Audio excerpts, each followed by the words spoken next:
Action Park Media. Today, we have an amazing guest, Danny Swift Garcia. Welcome, Danny.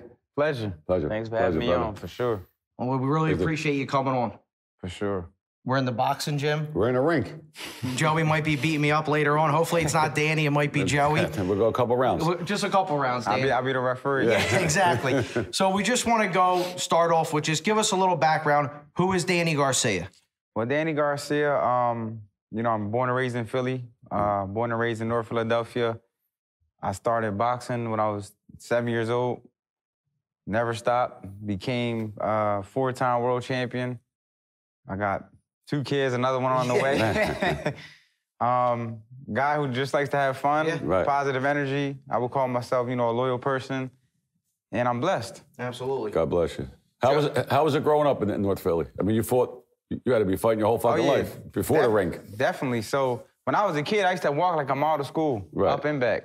Yeah. So all I did was fight. Yeah. You can even ask my pop. Yeah. I used to go tell him some dude tried to pick on me.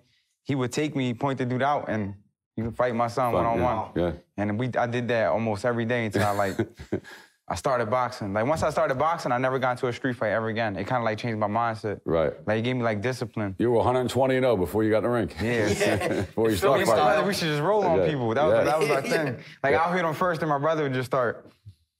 But once I started boxing, I remember my first time sparring some kid. His name is David Weaver. I'll never forget it. A redheaded kid with freckles. And all he did was just throw straight punches like this.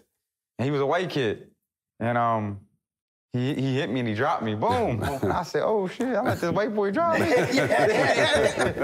ever since that day, it was like, you can never judge nobody a book by its cover. Right. And that humbled me. And I was like, I never got into a street fight ever again, unless something came my way. Right.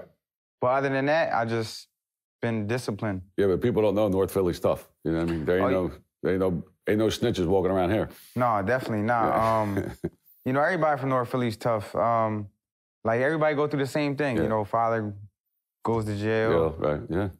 Mom, foreclosure. I mean, this the ghetto story of America. Yeah. We all been through it. Yes, yeah, no matter so where if you can make it through that, you know, that's why every time I see somebody from Philly, if I'm in Miami or California, wherever I'm in the world, and I see somebody from Philly, I always show them love because I know how far they came. Right. You know what I mean? I know how hard it is to make it out the city. Yeah. Absolutely. No matter it's North Philly, West Philly, South Philly, it's all the same. Exactly. It all came up the same.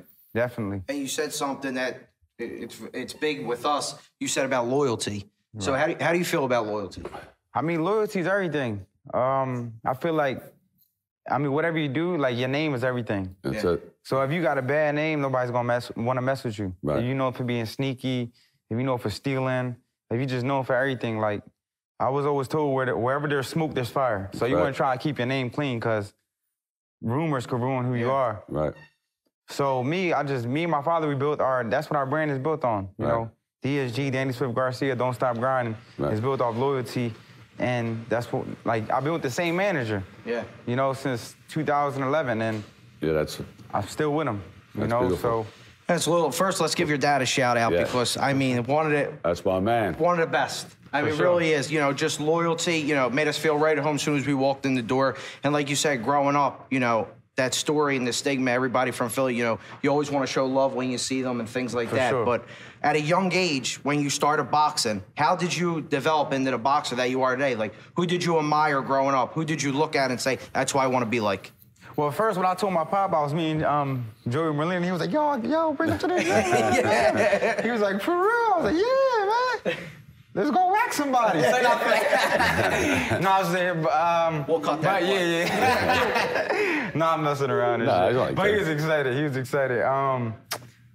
Yeah, growing up, Felix Trinidad.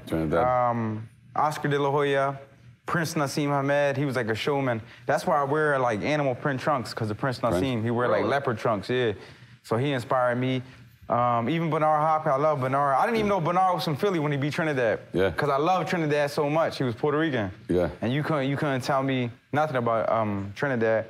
Oscar De La Hoya, Chavez. Yeah, Chavez. Mike Tyson. Yeah. I used to think my dad could beat Mike Tyson. I'm like, yo, Pop, can you beat Mike Tyson? Yeah, whoop his ass. Now I'm like, Pops, you crazy. Yeah, I mean, like you said. He would have killed you. Yeah, especially Tyson.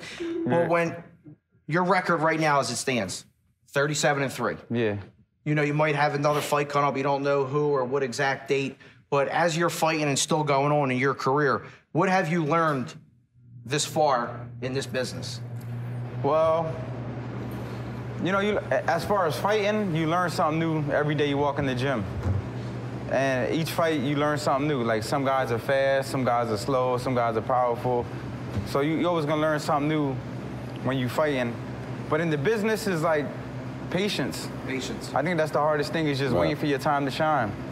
You know, so you can't get desperate. You know, a lot of people get desperate and make the wrong moves, because boxing is all about your next move. Yeah, I feel like it's all planned out. Yeah, it's like your next move. You never want to get desperate, because you might take this fight and go to another promoter or cross your manager for a big payday, but if you don't win, then after that, you don't know what's next for you. Yeah. So it's all about just staying calm, knowing the timing of everything, and just believing in the process. Yeah.